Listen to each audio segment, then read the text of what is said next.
Eccoci qua. Buonasera, siamo qui con Carmen De Logu e siamo qui nel complesso nuragico del Nolsa. Siamo qui, a che altezza siamo, Carmen? Allora, siamo a 750 metri d'altezza perché Nuraghe Nolsa è stato costruito proprio sulla collina, quindi è la collina che ha questa appunto sul livello del mare. C'è una panoramica, una vista davvero mozzafiato, incredibile.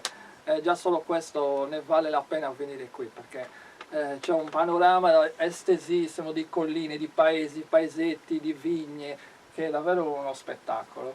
Sì, esattamente. Riusciamo a vedere, io dico mezza Sardegna, perché in realtà sul versante che noi abbiamo di fronte agli occhi riusciamo veramente a percepire i monti, le vette quasi più alte che abbiamo sul versante orientale. Si vede tutta la Giara, l'abbiamo vista, il Monte Arci, il Monte Arquentu, le Grighine, il mare. Siamo riusciti a vedere il mare anche oggi. Innanzitutto siamo sull'altopiano di Suprano. Esattamente, giusto? altopiano di Suprano, Cucurunolza, come dicevamo anche prima. Sì, esatto. Allora, il nuraghe è un edificio costituito da una torre centrale e da un bastione quadrilobato. Spiegami un po' in modo semplice per me, per persone come me che non sono archeologhe, che significa questo? Allora, il nuraghe vero e proprio è la torre centrale, quindi la torre troncoconica che solitamente è costruita su più livelli. Nolsa poi vedremo che è accessibile solamente il secondo livello. E poi successivamente attraverso le diverse fasi di costruzione che se vogliamo possiamo anche descrivere, più che altro è stata utilizzata una tipologia diversa che ci permette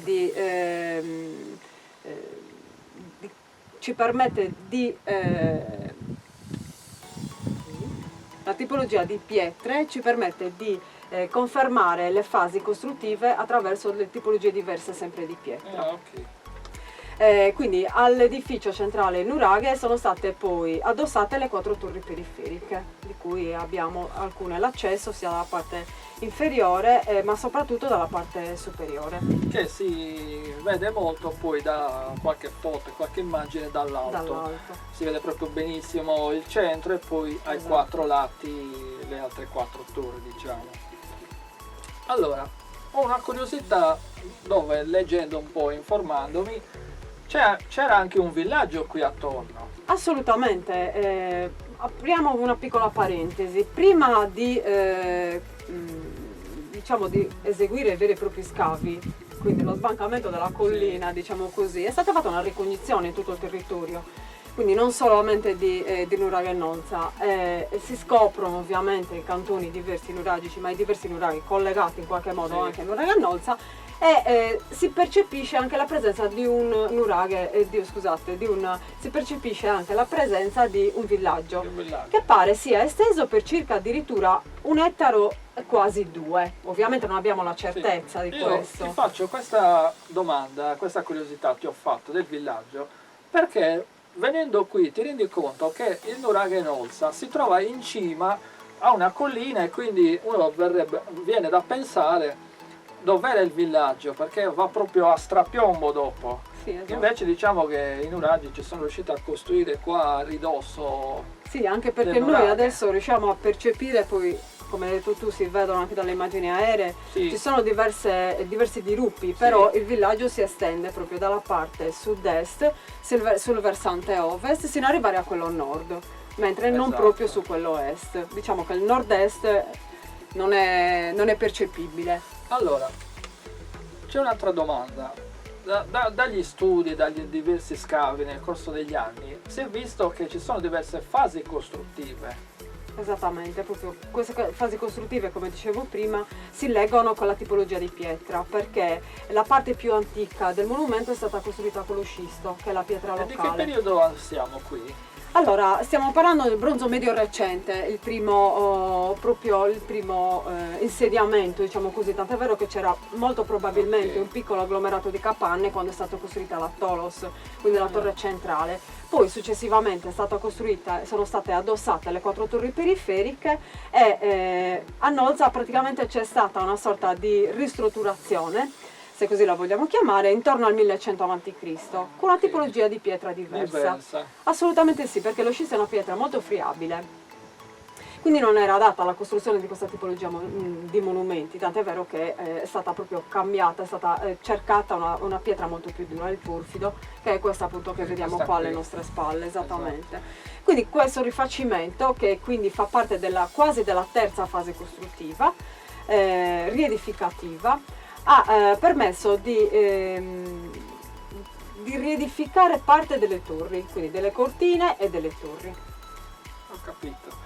Quindi per i turisti che vengono qua, voi fate vedere proprio la differenza del tipo di pietra, dove, in quale parte del nuraghe. Anche perché poi è molto assolutamente, esatto, perché poi sappiamo che le torri venivano costruite in elevato insieme, sì, quindi c'è stato un incastro, chiamiamolo così, voluto tra porfido e scisto, sì, che appunto ha permesso il rifacimento esterno e si capisce benissimo. Questa per esempio noi lo possiamo vedere, è la parte in scisto, questa è la parte in porfido, ma si incastrano perfettamente come abili costruttori. Posso dire che prima non riconoscevo la differenza delle due pietre, è stata la dottoressa qua che mi ha spiegato, fatto vedere, quindi venite tranquille che vi spiega davvero in un modo fantastico. Poi lo scisto è una pietra bellissima, molto particolare, sì, stratificata, e quindi è molto bella anche da vedere. Si confonde quasi con il legno.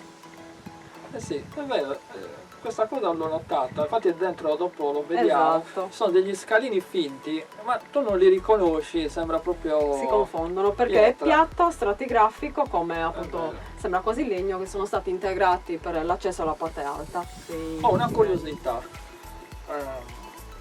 nel complesso nuragico qua, durante tutti questi periodi di scavi, durante gli anni, sono stati rinvenuti dei manufatti, assolutamente del materiale? Sì. Materiale ceramico tantissimo. Materiale ceramico? Sì, prevalentemente materiale ceramico. Tra questo materiale c'è per esempio questa bellissima brocchetta, non so se si riesce a vedere, che sì, è risalente al bronzo finale, con delle decorazioni che potrebbero ricordare il primo ferro, però per il momento non abbiamo materiale del primo ferro a Nuraghe e Nolsa, non è stato ancora ritrovato, quindi abbiamo una datazione compresa appunto nel bronzo. Però tipo, non so, tipo materiale in bronzo, quello no? No, non è stato ancora ritrovato, assolutamente. È stato ritrovato tantissimo scarto di materiale di ossidiana, quindi la lavorazione dell'ossidiana, sì, avvenuta anche all'interno dell'Attolos con diversi scarti, numerosi scarti di ossidiana, però prevalentemente quelli che sono le tipologie di ceramica del periodo, che sono appunto i tegami.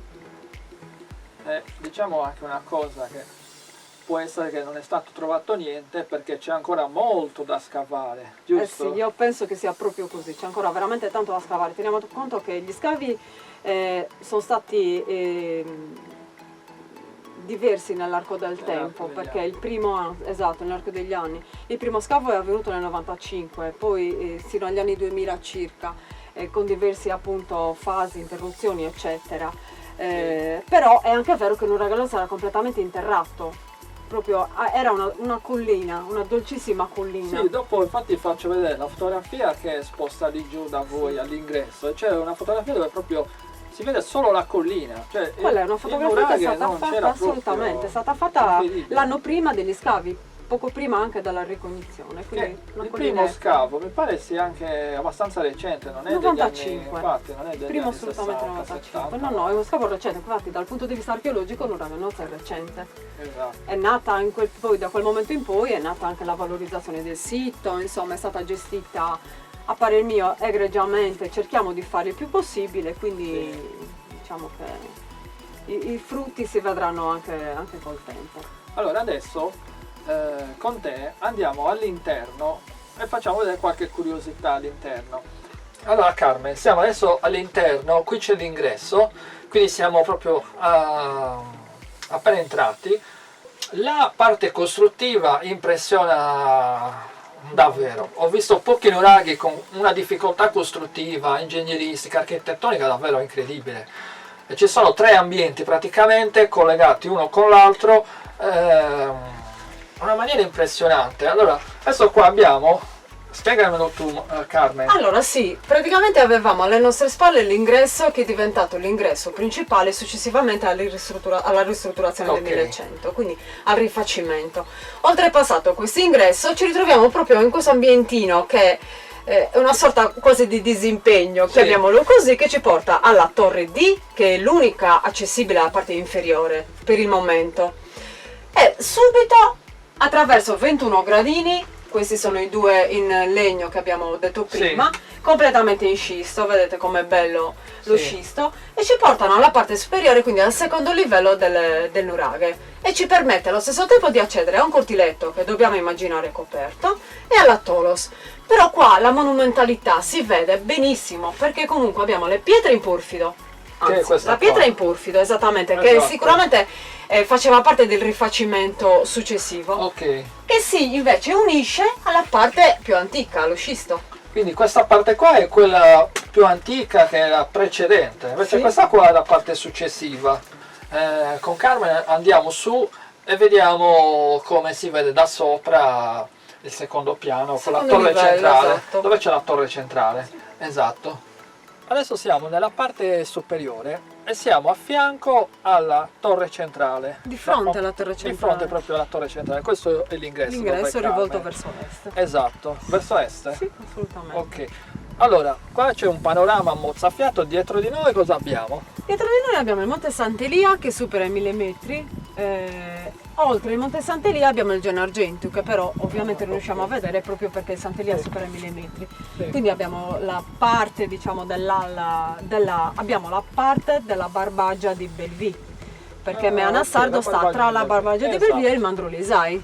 È un panorama stupendo, incredibile.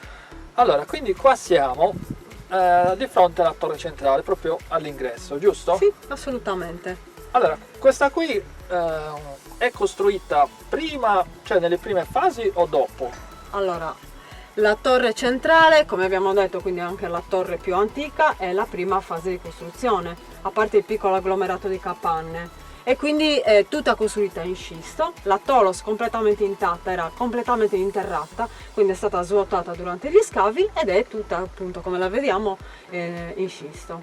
All'interno è stata una particolarità, può essere una curiosità anche, che non è stato ritrovato dappertutto.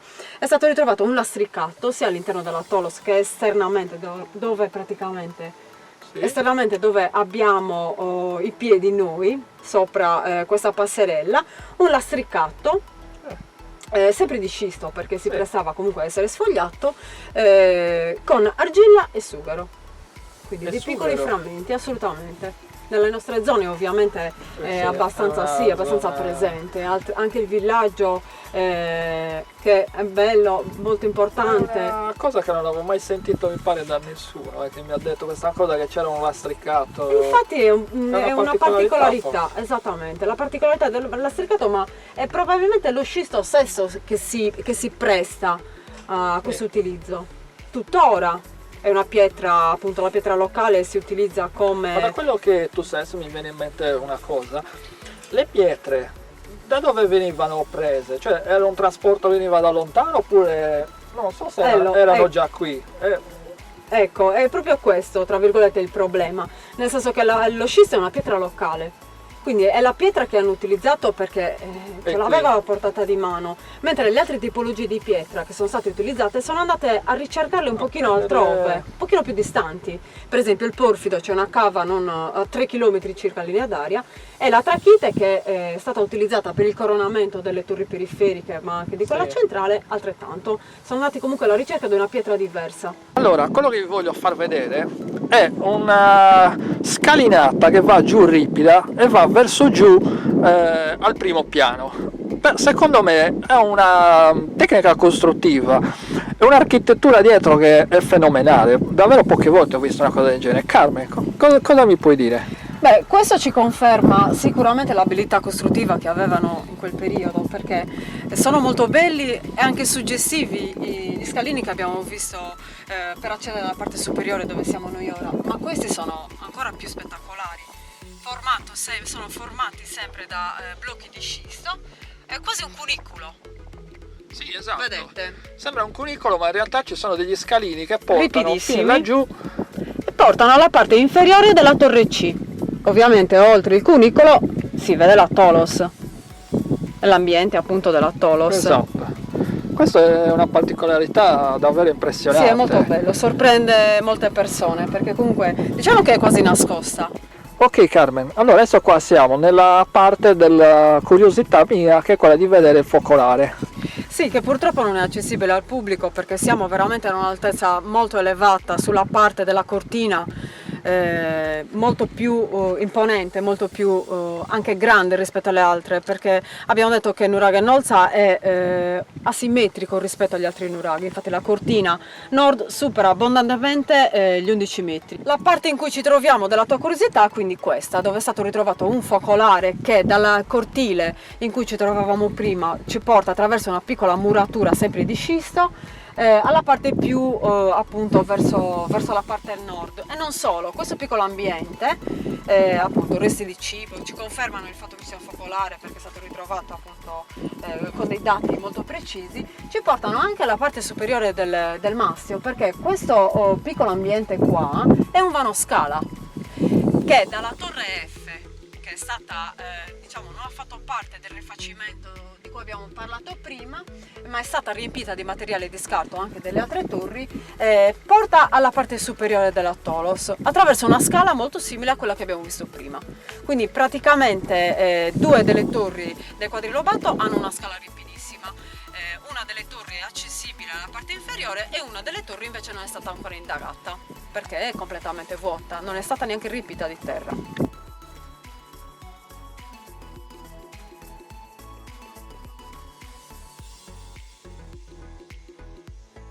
Siamo nella parte conclusiva, siamo sempre qui con Carmen, Caterina. Allora Caterina, oltre qua alla visita ci sono diverse attività che svolgete a Nuraghe Nolza.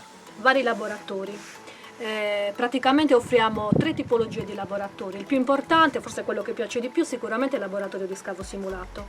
Sì, ragazzi, soprattutto quelli dell'infanzia ma anche quelli delle elementari e delle medie, insomma, si dilettano. Arrivano qua, viene spiegato loro praticamente una lezione propedeutica in cui cioè si spiega cosa devono fare, cosa andranno a fare nel dettaglio, loro poi niente si posizionano nello scavo, poi iniziano a scavare con molto entusiasmo, alla fine dello scavo dove poi lì andranno a trovare varie cose, vari materiali che abbiamo posizionato noi, niente, gli viene rilasciato praticamente una sorta di attestato, un diplomino di archeologo. Sì, archeologo per un giorno. Archeologo per un Io giorno. già mi immagino, Sì. guarda, No, porterò mia figlia qui perché... Sì, sicuramente...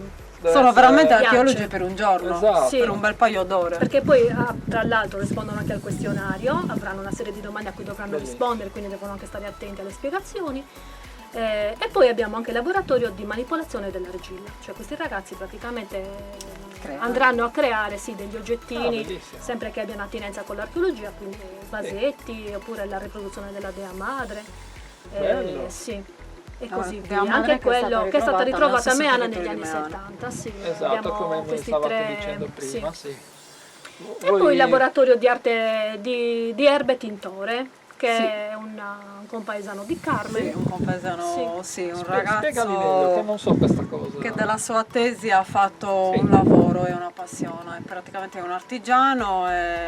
Il laboratorio si chiama La Rubbia, che è il tema di pietre, dobbiamo rimanere in pietre, no, è un'erba che appunto dà un colore particolare, rossiccio, tendente appunto al marrone che si tinge. E diciamo tra gli unici in Sardegna, se non anche il più rinomato, perché fa dei lavori veramente belli. E lui ha creato anche questi laboratori che abbiamo realizzato anche a Nolza, infatti c'è una collaborazione da diverso tempo. Lui con il suo team quindi viene a Nolza, i bambini raccolgono le erbe tintorie qui intorno.